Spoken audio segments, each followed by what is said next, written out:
this is Alex, and happy Halloween! I thought for this time of the year, we're gonna look at the dark side of Disney with their villains. Let's face it, we love Disney villains. From their designs, their schemes, their henchmen, songs, and all-around chance to enjoy our dark side. But one of the cooler things is to see them together. From the parks, TV shows, video games, and now we have a chance to become these villains with the board game Villainous.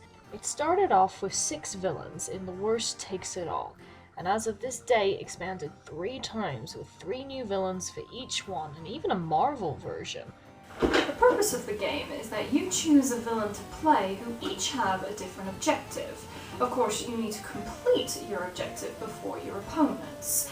Each villain has a realm of 4 locations where you can perform certain actions. You have a villain deck to help achieve your objective, but you also have a fate deck, which makes things tricky. These are full of heroes and effects that can get in your way, so your opponents will use these to help them get ahead of the game. You also have a currency known as power, placed in the cauldron to help you play cards such as allies, items, and effects. So what villains can we choose from? Maleficent from Sleeping Beauty, Captain Hook from Peter Pan, Ursula from The Little Mermaid, Jafar from Aladdin, the Queen of Hearts from Alice in Wonderland, Prince John from Robin Hood, the Evil Queen from Snow White and the 7 Dwarfs, Hades from Hercules, Dr. Facilier from The Princess and the Frog, Scar from The Lion King, Yzma from The Emperor's New Groove, Radican from The Great Mouse Detective, Cruella de Vil from 101 Dalmatians, Mother Gothel from Tangled, and Pete from Steamboat Willie. In this video, we'll be looking at each villain, what they need to achieve, what they have at their disposal, and what stands in their way. Let us begin. Let's start things off with Mistress of all evil herself, Maleficent, with the quote, "Now go with the curse and serve me well." Her objective is to start her turn with a curse at each location. These locations are the Forbidden Mountains, Briar Rose's cottage, the forest, and King Stephen's castle. There are 3 different kinds of curses to use, but each one has their pros and cons. For example, Green Fire. While heroes cannot be played to this location, but if Maleficent moves to the location it's played, you must discard it.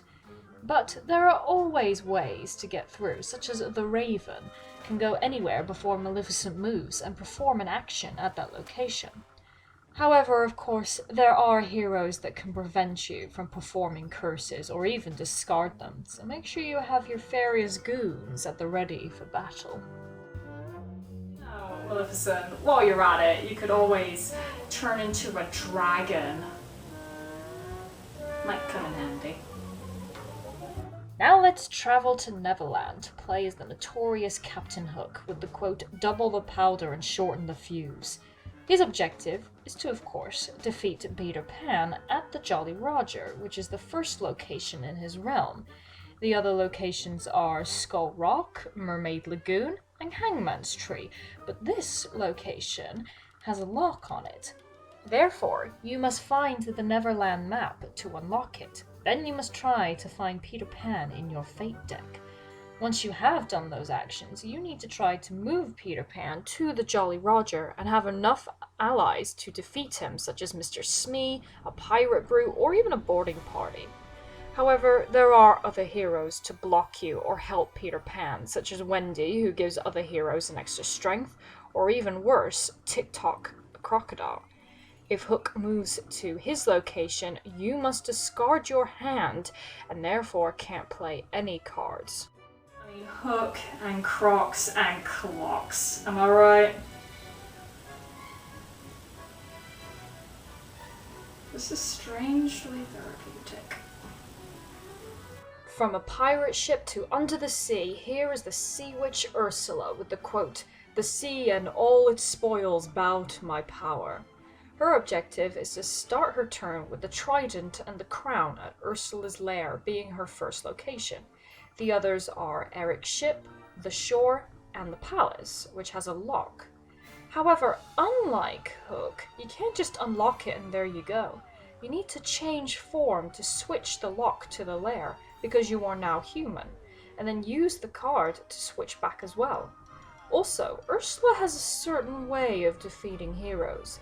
You need to give them a binding contract, which is linked to a certain location. Once you move them to that location, then they are defeated.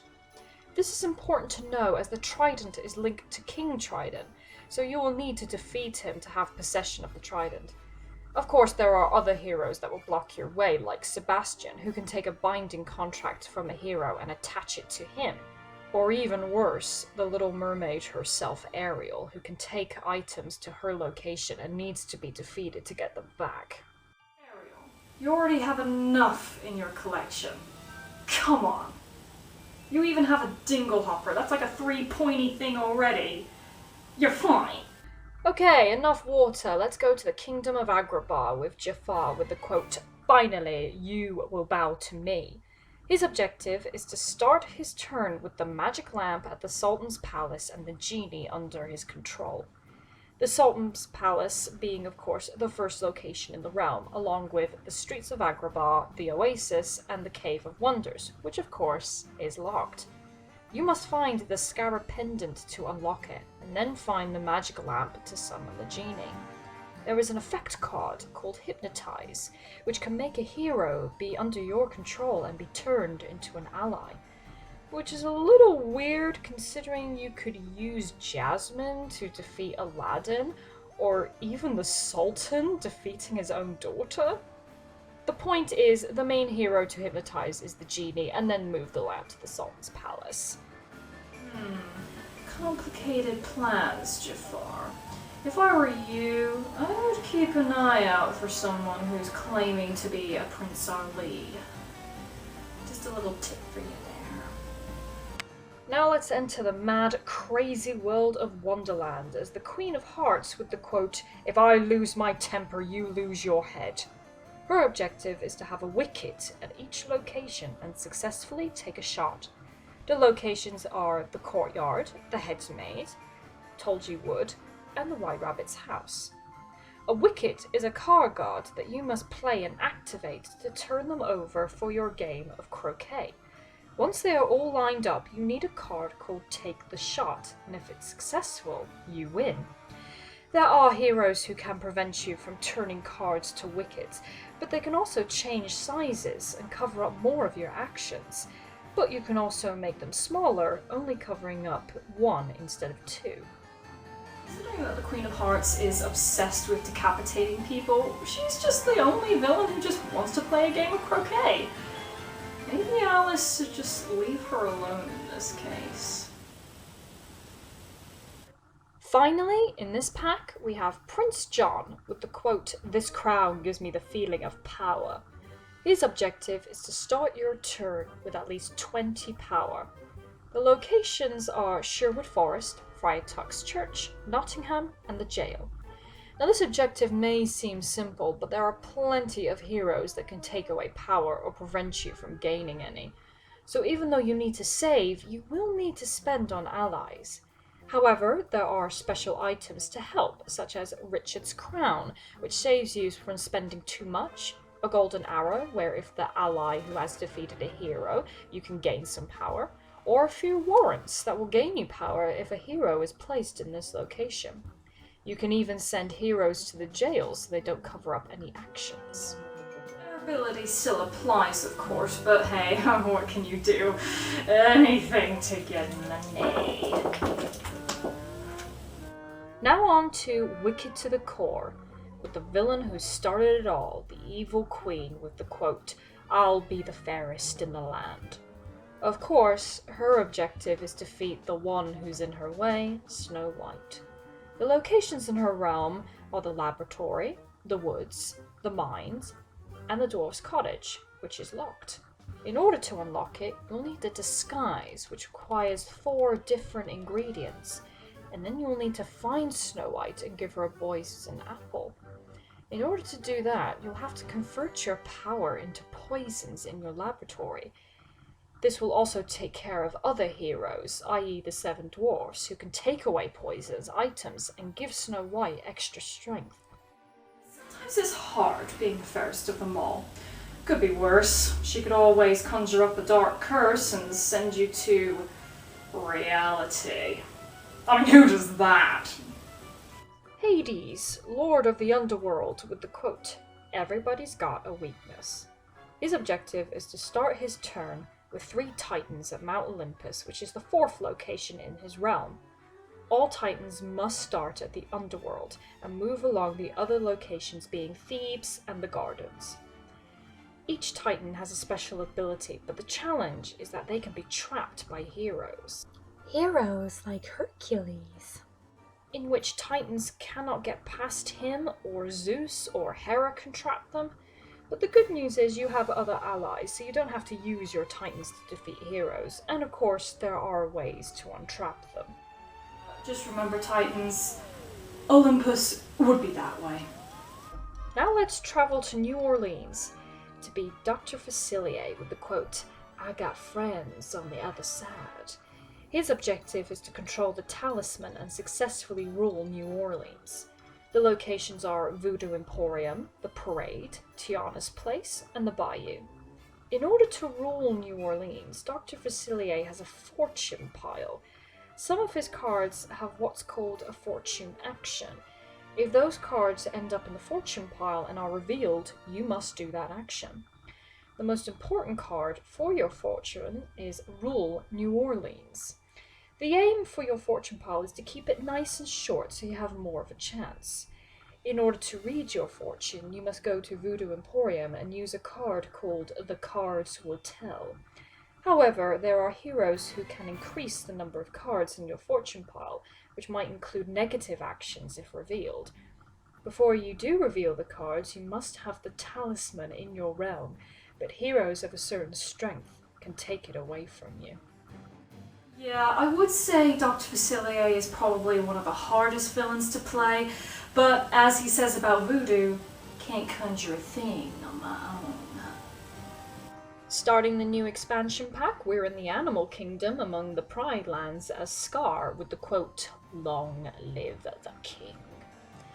His objective is to start his turn with at least 15 strength in his succession pile. This means you've got heroes to defeat. However, you will need to defeat Mufasa first, otherwise the others will just be discarded. So of course you will need to spread hyenas across the realm.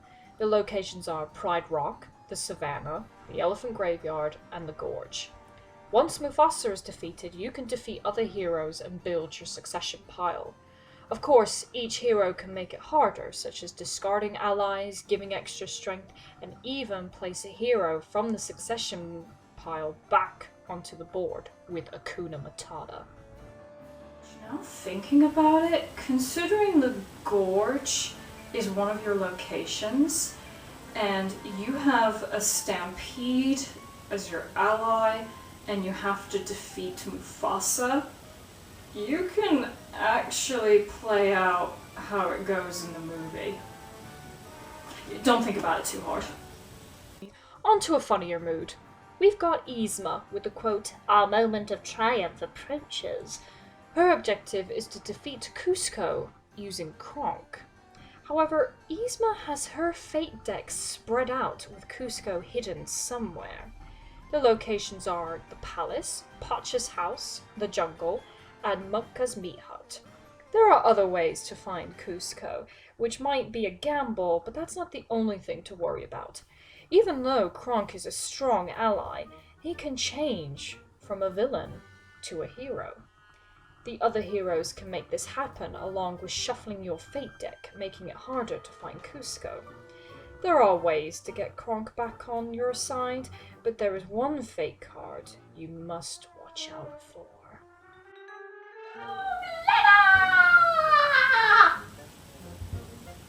Why does she even have that letter? Time to shrink down to the size of a mouse with Professor Radican with the quote, "Oh, this is wicked, so delightfully wicked." His objective is to start his turn with the Robot Queen at Buckingham Palace, which is the 4th location in the realm. The others are The Secret Lair, Flavisham's Toy Shop, and Big Ben. The trick is the Robot Queen is very expensive, so you'll need to find ways to make it cheaper. Of course, the heroes can prevent this from happening, but even worse, if Basil is around, he can discard items. The reason I say this is because if you do have the Robot Queen, but is discarded, Radican will snap, and his objective will change to defeat Basil. So make sure you have allies around just in case. The only thing that would make playing Radican even more fun is having the actual audio of Vincent Price saying his lines from the movie. Tell me I'm wrong! Starting with the star of this expansion pack is Cruella de Vil with the quote, "I'll get even, just wait, you'll be sorry." Her objective is to start her turn with at least 99 captured puppies. Now, how can you fit 99 puppies in the realm with these puppy tokens? Each one has a number and a location in which you place them when you choose one. These locations are Radcliffe House, the countryside, the milk farm, and Hell Hall. You can find ways to get puppy tokens on the board, but now, try to capture them. You'll need your henchmen, Horace and Jasper, in which you can activate to capture puppies. Of course, your fate deck will involve heroes who can prevent you from taking puppies, or even take back captured puppies. Keep in mind, Horace and Jasper are the only allies you have, so be careful in defeating heroes. I mean, for someone who wants to kidnap puppies and turn them into fur coats, you can't really blame the heroes trying to make it hard for you. Yeah.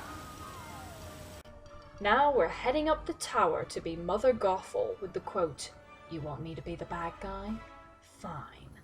Now I'm the bad guy." Her objective is to start her turn with at least 10 trust. This is trust by keeping Rapunzel at her tower. Rapunzel, being a hero card of course, is constantly on the board, who at the end of each turn will move towards the Kingdom of Corona. Yeah, I know. 2020, I know. Which is at the end of the board. The other locations are Rapunzel's tower, the Snuggly Duckling, and the forest. If Rapunzel is in Corona, at the end of your turn, you will lose a trust. So aside from gaining trust, you will need to try to keep sending Rapunzel back to the tower. This can be done by effect cards to move her back, or by defeating her, sending her straight back. However, the Fate deck will try to make you either lose trust or move Rapunzel to Corona. I mean, the nerve, trying to get a princess closer to Corona. I mean, who are the real bad guys in this story?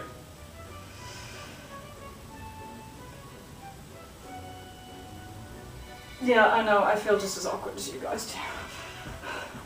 Okay, let's go back to the 20s, in the days of black and white with Mickey Mouse, his old nemesis Peach with his quote, "I'll knock you right into next week."